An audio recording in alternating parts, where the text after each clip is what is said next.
இந்த லோகத்துல உயர்ந்தவன் யார், ஆச்சாரியன் யார், குரு யார், அரசியலாகட்டும் ஆன்மீகமாகட்டும் தலைவன் என்பவன் யார், அவனுக்கு உள்ள குணங்கள் என்ன, அவனுக்கு அந்த ஆற்றலை அளித்தது யார், அந்த ஆற்றலை அவன் எப்படி பயன்படுத்த வேண்டும், யார் தலைவன் அப்படின்னு கர்மயோகத்துல பகவான் கிருஷ்ணன் அழகாக சொல்றார்.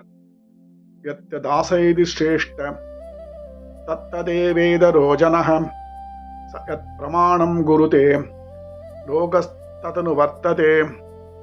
உயர்ந்தவன் அல்லது மேலோன் எதை பண்றானோ மற்றவர்களும் அதையே பின்பற்றுவார்கள். அவன் எதை சரி என்று சொல்கிறானோ அதனையே இந்த உலகமும் பின்பற்றுகிறது அப்படின்றார் பகவான். பகவானுடைய அருளால மனுஷன் மற்ற உயிர்களை விட தன்னுடைய இனத்தாரை விட மேம்பட்டவனாக உயரலாம். மனிதன் என்பவன் தெய்வமாகலாம் அப்படின்னு ஒரு பாட்டே இருக்கு. அத்தகைய மனுஷன்கிட்ட பகவானுடைய அருள் பார்த்தாலே தெரிய மிளிரும். அந்த மனுஷனை நம்ம குருவாகவும் ஆச்சாரியனாகவும் போற்றுகிறோம்.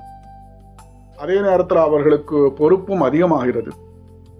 ஒரு சமூகத்தை நல்வழிப்படுத்தவும் அல்லது தீவழியில தள்ளக்கூடிய ஆற்றலும் அவர்களுக்கு இருக்கு அப்படின்றத நம்ம உணரணும். அதனால அந்த மனுஷர்கள் இந்த உலகத்தை நன்னறியில நடத்தின முன்மாதிரியா ரோல் மாடலா இருக்கணும். இந்த ஆற்றல் பகவான் அளித்தது அப்படின்னு மனுஷன் நினைக்கணும். அதனை மறந்தவன் அந்த பகவானையே மறந்தவன்.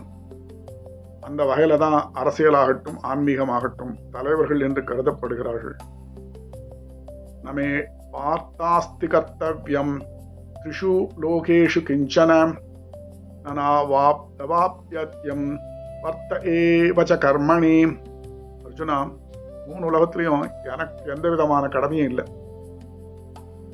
கிடைக்காத ஒன்று கிடைக்கணுன்றதுலாம் உனக்கு முன்மே கிடையாது. எனக்கு பெறாத ஒன்றை இனிமேல் நான் பெற்றாக வேண்டும் அப்படின்ற ஒரு நிலைமையும் எனக்கு இல்லை. இருந்தாலும் நான் வினை செயலை ஆற்றிக்கொண்டே இருக்கிறேன். எவரும் எதிலும் எப்பொழுதும் இருந்து கொண்டு இந்த உலகத்தை பகவானானவன் இயக்கி கொண்டிருக்கிறான். நித்திய விபூதி லீலா விபூதி பகவானுடைய விளையாட்டு. மகாபாரத போர்லயே கிருஷ்ணனுக்கு என்ன நன்மை கிடைச்சிருக்க போறது? நன்மையோ தீமையோ பகவானுக்கு ஒன்றும் கிடையாது. ஆனாலும் அந்த மகாபாரத போர்ல மற்ற எல்லோரையும் விட பகவான் கிருஷ்ணனானவன் அதிகமாக வகைகளில் நேரடியாகவும் மறைமுகமாகவும் வினையாற்றி உள்ளான், செயல் பண்ணியிருக்கான். ஹயதம் பர்தேயம் ஜாது கர்மண்ய தந்திரிதஹ மம வர்த்தமானு வர்த்தந்தே மனுஷ்யா பார்த்த சர்பசஹ. தளர்வில்லாமல் சோய்வில்லாமல் ஓய்வில்லாமல் நான் கர்மாவை பண்ணிட்டே இருக்கேன்.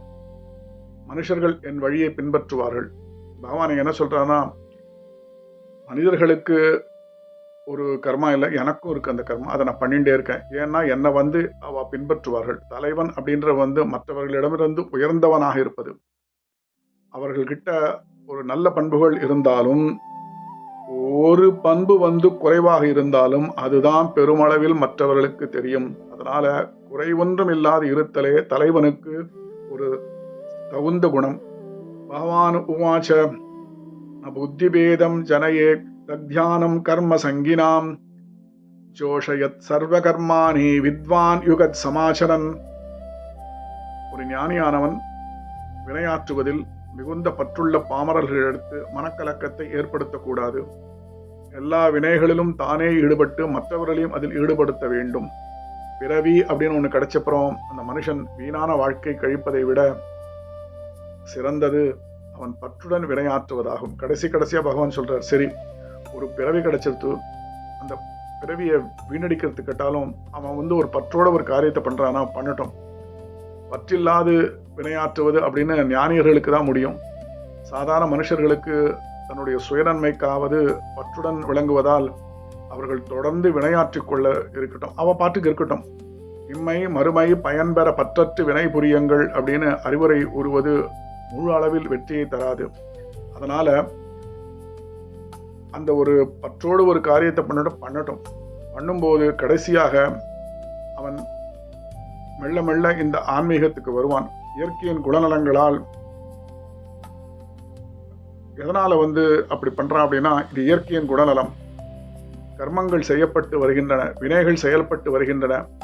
ஆனா கடைசியா ஒரு விஷயம், பற்றற்றோ இல்லை பயனை எதிர்பார்க்கவோ செய்யலாம் போனாலும் தான் செய்கிறேன்ற அந்த ஒரு குணம் இல்லாமல் செய்தாலே போரும். மமதையால் தன்னை இழந்தவன் நான் தான் செய்வேன் அப்படின்னு சொல்றான், அவன் அழிவான். அதனால குணகர்மத்தை அறிந்த தத்துவ ஞானியானவன் குணங்கள் குணங்களில் வெளிப்படுகின்றன அப்படின்னு தெரிஞ்சுக்கிறதுனால அவர்கள் பற்றற்று இருக்கின்றனர்.